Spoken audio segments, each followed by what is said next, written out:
سامي، وين الهدايا حق ابرز المتفائلين؟ ابشر من العيون ويبشروا بافضل هدايا المتابعين وابرز المعجبين والمتفاعلين. اليوم معانا 5 هدايا للمتفاعلين معنا، وان شاء الله بنكون دائما نجيب هدايا للمتفاعلين لابرز المعجبين. وحياكم الله يا حبايب، مشكورين على تفاعلكم، مشكورين على دعمكم لنا. وهذول 5 انصاص عسل مع كيلو تمر، 5 من ابرز المتفاعلين معنا. شوف هذول ابرز المتفاعلين معنا، حياهم الله: شكيب بن عامر، ابو خالد محمد، عبد الله عبد المسوري، ابو محمد مصطفى اليريمي، شيماء اليمني. حياهم الله، شرفونا المحل، نستلم جوائزهم. ويا حبايب شوفوا ما شاء الله اليوم وصلت لنا بضاعه، صلوا على النبي واذكروا الله. شوفوا على بضاعه ما شاء الله تبارك الله، عسل شم ما شاء الله ما شاء الله ما شاء الله، عسل الشم. شوف على عسل شم ما شاء الله.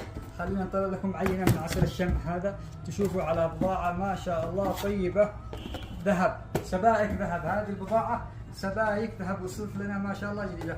طبعا يا حبايب اذا لكم اي طلب شرفونا للمحل، وحياكم الله فوق العين فوق الراس. عنواننا حد شارع صفر جوار مستشفى الاسراء، او بالتواصل بالارقام ادناه. وحياكم الله فوق العين فوق الراس.